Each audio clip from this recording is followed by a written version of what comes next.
Industrial development is of critical importance for sustained and inclusive economic growth in African countries. South African President and African Union Chairperson Cyril Ramaphosa addressed a recent session of the African Union Summit on the African Continental Free Trade Area. He noted that the commencement of trading under this Free Trade Area Treaty on the 1st of January 2021 will boost industrialization. Our treaty will boost intra-African trade. It will promote industrialization and competitiveness and contribute to job creation. Hello, I'm Mubarak Kenya, and a big welcome to this week's edition of Africa Today, which is focusing on the challenges of industrialization in Africa. In the second part of our show, we are asking and we are analyzing the failure by West African countries to launch their eco-common currency as planned in 2020. We are asking, is France sabotaging efforts to dump the CFA franc in West Africa? And don't forget to send us your comments as you watch our program and let us know what you think. Africa's industrialization challenges. Despite being the second most populated continent in the world, with a population of 1.2 billion people, Africa represented only 1.4% of the world manufacturing value added in the first quarter of 2020. The COVID-19 pandemic has worsened the situation, and this has impacted negatively on the industrial sector. Economic growth expected to fall to minus 3.3% in 2020 in sub-Saharan Africa, pushing the region into its first recession in 25 years. The COVID-19 pandemic brought about disruption to global supply chains and forced a rethink of local manufacturing capability. This has created an opportunity for the African continent, particularly now that the African Continental Free Trade Agreement will be coming into effect from January.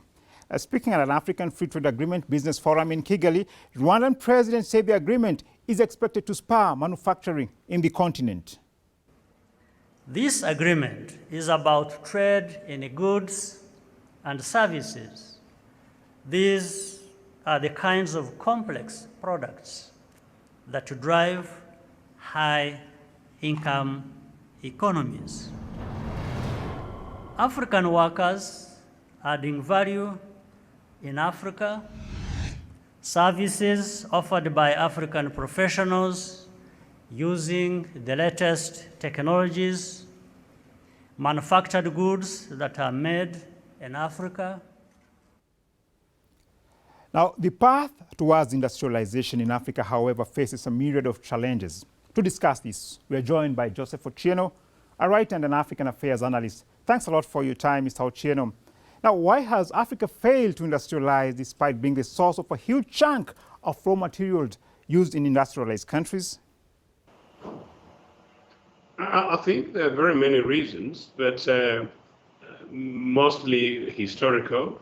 I think Africa's challenge goes back to perhaps centuries, considering that with the huge amount of resources that we do have, and we have always had over centuries, we're literally enslaved, and so therefore controlled over centuries. So we became the source for raw materials, and our people were never ever allowed to participate in the day-to-day management of their own affairs. In fact, until not so long ago, we could not even become independent nation states. In a way, that's one. But number two, I think much more recently, no huge excuse, the challenge has been leadership in Africa. Mr. Ochieno there says that leadership is crucial if Africa is to industrialize.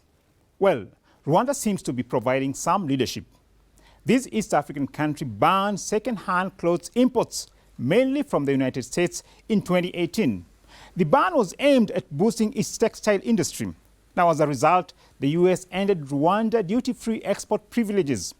Rwanda has insisted that the move to ban imports of second-hand clothes from the United States is meant to boost local industries.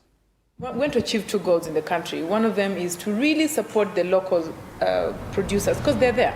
We're not just opening up the market for them to do business. We also want to understand how we can make them competitive.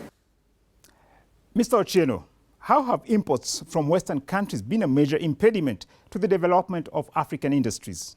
In the presence of decent and responsible governments, that should be regulated, and most regulations normally would be either through taxations or even like conditional development. Mr. Otieno, you have spoken there about the need for proper government policies to stop unregulated imports from industrialized nations. Now, do you think lack of political commitment and the audacity to implement the right policies is an impediment to Africa's quest for industrialization? Politics determines, the trends around the world, whether it's in industry, in service, in security, and in everything else. I think, as far as Africa is concerned, there will have to be a nuanced and substantial change in terms of the political values on the continent. And unless and until we have and begin to have leaders who are not only democratically elected, but those that are accountable to the people, and those who know that after 4 or indeed 5 years of their term, whichever whether it's first or second terms, they will be subject to a critical rigor of their programs over that period of time. And so therefore, they will have to present what my late president used to call the balance sheet to the citizenry. We will continue this way. So political will is lacking in many cases. Well, Mr. Otieno there believes that the lack of political will is a barrier in Africa's quest for industrialization. However, some countries have shown political will. Ghana's president, Nana Akufo-Addo, is successfully implementing the One District, One Factory program. The aim is to change the nature of Ghana's economy from one which is dependent on import and export of raw material to one which is focused on manufacturing, value addition, and export of processed goods. In partnership with the private sector, will establish one factory in each of the 216 districts across the country. One district, one factory. A technology-savvy educated workforce is more important than ever in today's fourth industrial revolution. Rwanda's President Paul Kagame believes that quality education systems in Africa, especially in secondary schools, are critical for the continent's long-term development goals. Africa's path to prosperity will be defined by the quality of our schools. And secondary school is the critical link that prepares young people to succeed in the workplace. This report sets out some key principles we need to take on board to adapt our secondary education systems for the future. Digital literacy, science, and technology have to be absolutely central because the world of work is going to continue to change in unpredictable ways. Do African countries have enough technical know-how to effectively enter the fourth industrial revolution? I think that is a very interesting question. As an African who believes that I have got sufficient capacity to think, and who's generally surrounded by not so uneducated Africans, I actually think by and large we've got the capacity to be able to do so. And again, as an African who travels across the continent and indeed the rest of the world, particularly in Western Europe and North America, I know Africans with huge capacity to compete at the highest levels.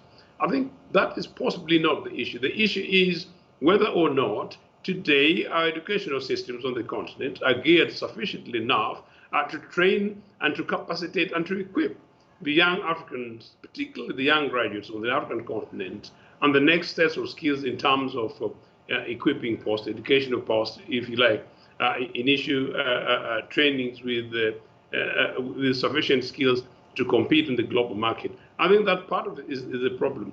The other thing, though, is that if we're talking, as we're saying, much earlier, Chinese investments and many others in terms of Western investments, you realize that many of these guys come with some of their own already substantially skilled at the top end of skills management. And in this case, therefore, you find that the African is generally very much confined. Very well put there. Africans have the capacity to compete at the highest technical levels. Mr. Otieno, At the start of our show, we heard about the African Continental Free Trade Area. How will this trade bloc boost industrial development in Africa? Already, cross-border trade, in a very simplistic way, tends to be quite huge because many of these cases about communities, even today, in my previous assignment and conversations and commitments, I was having conversations with people some of whom were having engagements from across the borders, more than a single border, in fact. So that is possible. The problem, though, is the volume of that trade. Other than the informal element of the trade, the volume of the formal trades where you still find African countries subjecting their neighbors, in fact, in many cases, sister nations, to huge level of taxations, and there is still a huge amount of living impediments that, you go to a neighboring country and forget about trade. You simply find that crossing the border to a neighboring country, people queue for far longer than they would possibly try to seek for visas going to some of the established nations. I think there's still a huge problem. Well, a lot more needs to be done in terms of putting the right policies in place for African countries to effectively compete globally.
West Africa's eco currency.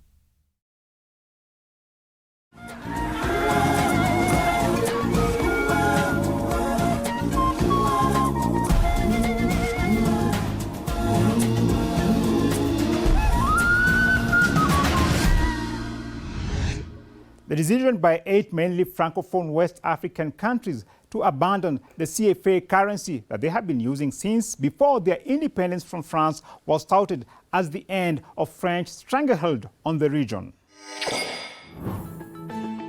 At the end of 2019, Emmanuel Macron announced that France wanted a reform of the CFA franc. Two currencies, the West African CFA franc used in 8 West African countries and the Central African CFA franc used in 6 Central African countries. According to the current arrangement, these countries must deposit 50% of their respective foreign exchange reserves to the French Finance Ministry. Chiefs of the 15-nation Economic Community of West African States, ECOWAS regional bloc, said in 2019 the CFA franc will be replaced with the ECO in 2020. However, hopes to launch eco-currency have faded amid the coronavirus crisis and squabbling over severing the remaining monetary ties with the former colonial ruler, France. Speaking in June, Nigerian president cautioned his counterparts in ECOWAS bloc of possible dangers brought by ECO if not well thought out. We cannot ridicule ourselves by entering a union to disintegrate potentially no sooner than we enter into it. We need to be clear and unequivocal about our position regarding this process. We must also communicate same to the outside world effectively. We have all staked so much in this project to leave things to mere expediencies and convenience. Now, to get some insight on why the eco-currency failed to take off as expected, we have contacted Daniel Lazar, journalist and political analyst. It's good to have you with us, Mr. Lazar. Now, can you tell us, what's your take on the failure by West African countries to establish the eco-currency in 2020 as previously agreed? There are a lot of reasons. I mean, first of all, these economies are very weak, and they're getting weaker due to the global recession since the pandemic hit. And so in the European common market, those countries grew together during a time of unprecedented economic boom. But what we see in Africa, in Central and West Africa, is the exact opposite. I mean, a deepening recession, and as the recession strikes, forces of disunity grow stronger. So therefore, the likelihood of them coming together behind some kind of common market and a common currency seem to be diminishing. So there's still a lot of talk, but the talk seems to be going nowhere. Thanks a lot, Mr. Lazar, for that. Despite statements, French President Emmanuel Macron appears not interested in ending the unequal and unfair relationship with countries that were colonized by his country in Africa. France continues to control the trade and currency of these former colonies. The maintenance of economic domination allows the prolongation of political domination. Is France involved in behind-the-scene moves to prevent West African countries from having a new currency not tied to Paris? I think France probably wants to maintain the CYA franc because in general it wants to keep a hand in those countries' internal affairs. But the war on terror, the international intervention in Libya has harmed those which France supported, of course, has harmed those countries immensely. I mean, the overthrow of Gaddafi in 2011 led to a huge spread of Libyan arms throughout the region, and helped create chaos and subvert governments, you know, in across the French-speaking area.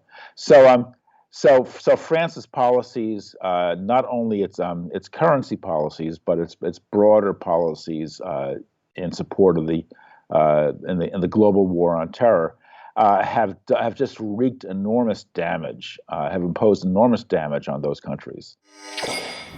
Mr. Lazar there has pointed out that French policies have imposed damage on CFA franc zone countries.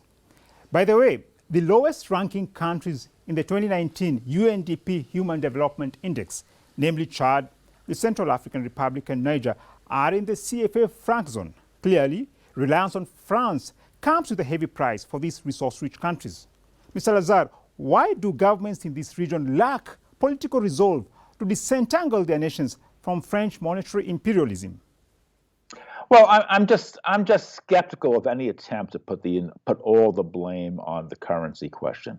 I mean, I think that the currency issue is part of the problem, but the bigger problem is French foreign policy in general, the war on terror, which has actually led to more terror, more weapons, and more terror throughout the region, and the weak economies in Central and West Africa, and therefore the growing forces of disunion. Thanks a lot for that, Mr. Lazar. Money is an instrument of sovereignty for a state, But even 60 years after independence, the former colonies of France in Central and West Africa did not have it. Will a delay in rolling out the eco currency negatively impact on the economies of these African countries? They've been talking about an eco for years, the African equivalent of the euro. But the preconditions don't exist, and those preconditions involve strong local economies and some kind of tendency to greater political union. And we just haven't seen that. I mean, first of all, the eco region is divided by language between French and English, and that creates growing problems. And secondly, the countries, while they talk about unity, all their actions are in the opposite direction. So the basis for a common ecozone that would be analogous to the eurozone in the EU, I mean, just don't exist.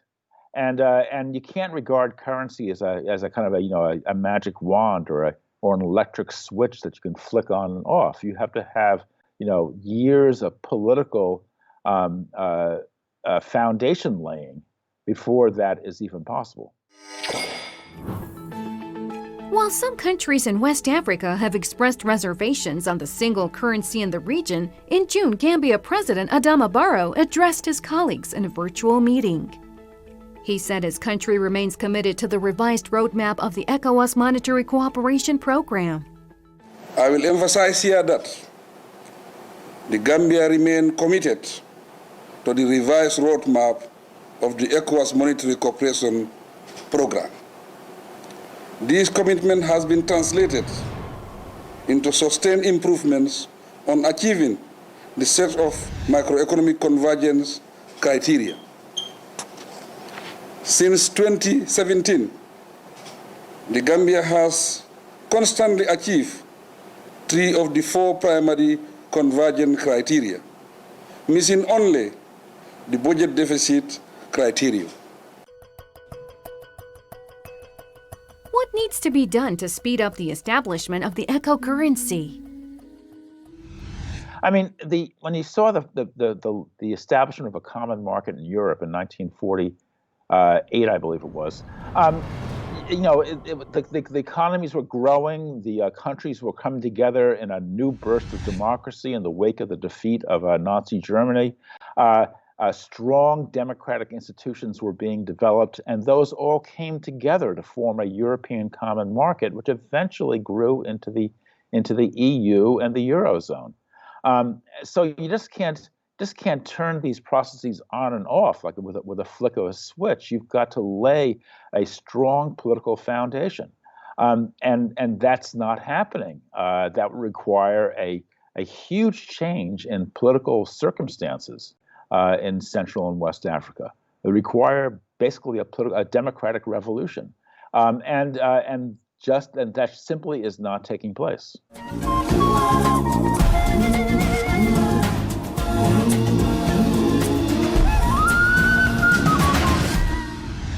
A strong political foundation is a prerequisite for a powerful monetary union in West Africa. That's Mr. Lazar's take on the path West African nations need to take if they are to achieve dreams of a common currency. Now that wraps it up for this edition of Africa Today.